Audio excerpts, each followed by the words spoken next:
Hello दोस्तों, नमस्कार। Crescent education classes में आप सभी का स्वागत है। कैसे हैं आप सभी लोग? आशा करते हैं सभी लोग स्वस्थ होंगे और सभी की एग्ज़ाम की प्रिपरेशन अच्छी चल रही होगी। दोस्तों, आज हम बात करेंगे उत्तराखंड लोक सेवा आयोग के लेटेस्ट नोटिफिकेशन के बारे में।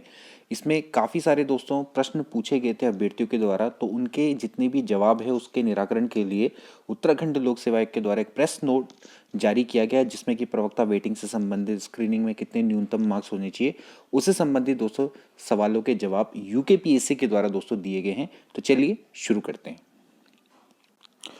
तो दोस्तों, आज हम बात करेंगे उत्तराखंड लोक सेवा आयोग के प्रेस नोट के बारे में, जो कि दिनांक 30 जनवरी 2023 को यानी कि आज ही दोस्तों जारी किया गया है।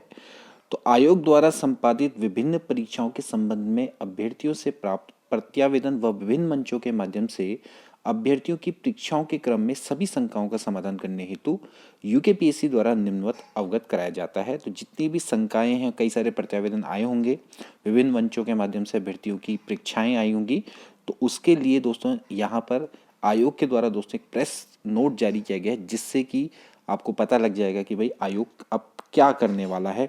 प्रतीक्षा सूची से संबंधित परीक्षाओं का निराकरण, यानी कि सबसे ज़्यादा वेटिंग से संबंधित आपके प्रश्न पूछे जाते हैं, तो आयोग द्वारा ऐसी समस्त परीक्षाओं जिनकी सेवा नियमावली में नियमानुसार प्रतीक्षा सूची यानी कि 25% अतिरिक्त चयन परिणाम का निर्माण किए जाने की व्यवस्था होती है, के अनुसार वेटिंग लिस्ट नियमानुसार शासन को भेज दी जाती है।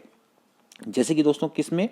प्रवक्ता में, एफआरओ यानी कि वन क्षेत्राधिकारी, सहायक वन संरक्षक आदि के एकल संवर्ग के पदों हेतु प्रत्यक्ष सूची का निर्माण कराया गया है। तो यहाँ पर देखिए, आप साफ साफ देख सकते हैं कि 25% दोस्तों यहाँ पर प्रवक्ता में वेटिंग लिस्ट का निर्माण कराया गया है, किंतु संयुक्त संवर्ग के पदों की सेवा नियमावली में प्रतीक्षा सूची 25% चयन परिणाम तैयार किए जाने का कोई भी प्राविधान न होने का कारण आयोग द्वारा प्रतीक्षा सूची का निर्माण नहीं किया जाता। तो आप देख सकते हैं दोस्तों कि जो प्रवक्ता है, प्रवक्ता में दोस्तों आपकी वन क्षेत्राधिकारी, सहायक वन संरक्षक हैं, ये एकल संवर्ग के पद जितने भी हैं इसमें, इनके लिए प्रतीक्षा सूची का निर्माण यानी कि वेटिंग लिस्ट का निर्माण कराया गया है। लेकिन जो संयुक्त संवर्ग के पद होते हैं उनकी सेवा नियमावली में 25% वेटिंग का कोई भी नियम नहीं है। तो यहाँ पर प्रतीक्षा सूची से संबंधित आपकी परीक्षाओं का निराकरण आयोग के द्वारा दोस्तों किया गया है। ठीक है, इसके बाद यहाँ पर आती है दोस्तों की विभिन्न पदों की भर्ती की प्रक्रियाओं में मध्य में नए पद जोड़ने के संबंध में।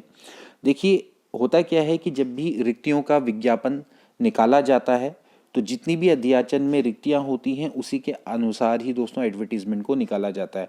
लेकिन यदि अगर कोई भी विभाग है वो नए पदों को जोड़ने के संबंध में आयोग को सही समय में अनुरोध कर देगा, तो आयोग द्वारा उन पदों को जोड़ा जाता है। तो निम्नानुसार उस पर विचार किया जाता है और वो होता भी है। जैसे स्टार्टिंग में लिखा होता है कि पदों की संख्या घट या बढ़ सकती है, तो चाहे तो विभाग अगर सही समय पर अनुरोध कर देगा पदों को जोड़ने का, तो वो दोस्तों पद डेफिनेटली बढ़ जाएंगे। अब यहाँ पर देखिए, अगला इन्होंने लिखा है प्रारंभिक व स्क्रीनिंग परीक्षाओं के संबंध में न्यूनतम आहारकारी अंक रखे जाने के संबंध में। देखिए, इन्होंने साफ साफ यहाँ पर लिखा है कि भैया जो स्क्रीनिंग है, स्क्रीनिंग में दोस्तों आपका न्यूनतम आहारकारी अंक नहीं होते हैं। ठीक है ना, क्योंकि ज़्यादा से ज़्यादा लोगों को पास करा के मेंस परीक्षा में भेजना है, तो स्क्रीनिंग यानी कि जो प्रारंभिक परीक्षा है उसमें से अंकों की जो न्यूनतम अंकों की अनिवार्यता उसको हटा दिया गया था। तो यहाँ पर देख सकते हैं विभिन्न श्रेणियों के अंतर्गत निर्धारित अनुपात के अनुसार वांछित संख्या में अभ्यर्थियों की परीक्षा के अगले चरण के लिए सफल करने हेतु माननीय आयोग द्वारा न्यूनतम अंकों की अनिवार्यता को हटा दिया गया था। ठीक है ना, तो हटा दिया गया है। बस ये है कि 15 गुना अभ्यर्थियों को बुलाया जाता है, तो न्यूनतम अंकों की अनिवार्यता को यहाँ पर हटा रखा है। इस संबंध में विभिन्न अभ्यर्थियों के अनुरोध पर पुनः न्यूनतम आहारकारी अंक जाने के प्रकरण को पुनः मान्य के समक्ष विचारार्थ प्रस्तुत किया जाएगा। तो कई लोग चाह रहे हैं कि भैया न्यूनतम अंक भी स्क्रीनिंग में रखे जाएं कि इतने होने चाहिए, उसके बाद ही सिलेक्शन होना चाहिए। तो हो सकता है कि अब न्यूनतम आहारकारी अंक हो सकता है कि रखे जाएं, तो यहाँ पर विचारार्थ प्रस्तुत किया जाएगा।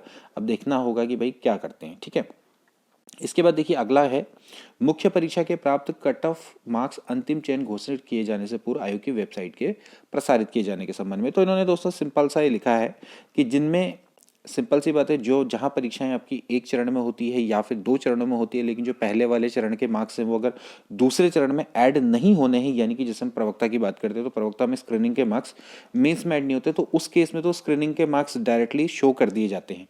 ठीक है ना, लेकिन अगर किसी एक चरण के मार्क्स दूसरे चरण में ऐड होने हैं यानी कि जैसे कि आप देखिए लोअर पीसेस के मार्क्स होते हैं, पीसेस के मार्क्स होते हैं, वो अन्य चरणों में ऐड होते हैं। तो इसलिए शुचिता को बनाए रखने के लिए, गोपनीयता को बनाए रखने के लिए परीक्षा की, इसलिए जो कट ऑफ मार्क्स हैं वो पहले से ही शो नहीं किए जाते हैं। ठीक है, ये नियम होता है। तो उसी नियम को उन्होंने बताया है कि आयोग द्वारा व्यवस्था की गई कि जिन परीक्षाओं में प्राप्तांक अगले चरण की परीक्षा में नहीं जोड़े जाते हैं, उनके प्राप्तांक कट ऑफ मार्क्स परीक्षा परिणाम घोषित होने के साथ ही आयोग की वेबसाइट पर प्रसारित कर दिए जाते हैं। लाइक स्क्रीनिंग में लोग पास हुए तो स्क्रीनिंग के मार्क्स डाल देंगे, ठीक है ना, क्योंकि मेंस में तो जुड़ने हैं नहीं हो।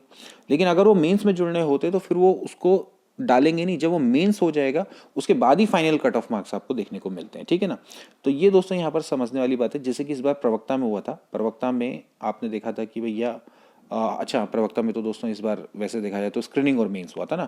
तो मेंस के जो मार्क्स थे वो आपके बाद में जब घोषित किए गए, जब का फाइनल कट ऑफ मतलब कि डीवी हो गया, डॉक्यूमेंट वेरिफिकेशन सब हो गया, क्योंकि मेंस के मार्क्स के अकॉर्डिंग ही फिर आपके क्या होता फाइनल रिजल्ट आपका आना था ना, तो उसको बाद में निकाला गया, डॉक्यूमेंट वेरिफिकेशन के बाद उनको घोषित किया गया। तो वही होता है। तो ऐसी समस्त परीक्षाओं में आपको पता है कि जैसे जैसे लोअर पीसेस है, अपर पीसेस आदि में मुख्य परीक्षा में वो साक्षात्कार के अंकों को जोड़कर अंतिम चयन परिणाम तैयार किया जाता है। तो मुख्य परीक्षा के जो मार्क्स है वो फाइनल में जब आपका साक्षात्कार हो जाएगा उसके बाद ही दोस्तों वो फिर उनको घोषित किया जाता है। ठीक है ना, तो यहाँ पर देख लीजिए, परंतु जिन परीक्षाओं प्राप्तांक अगले चरण की परीक्षा के संग जोड़कर अंतिम चयन परिणाम घोषित किया जाता है, तो उसमें फिर ऐसी समस्त परीक्षाओं में गोपनीयता और शुचिता सुनिश्चित करने हेतु मुख्य परीक्षा के प्राप्तांक कट ऑफ मार्क्स अगले चरण की परीक्षा यानी साक्षात्कार से पूर्व जारी नहीं किए जाते हैं।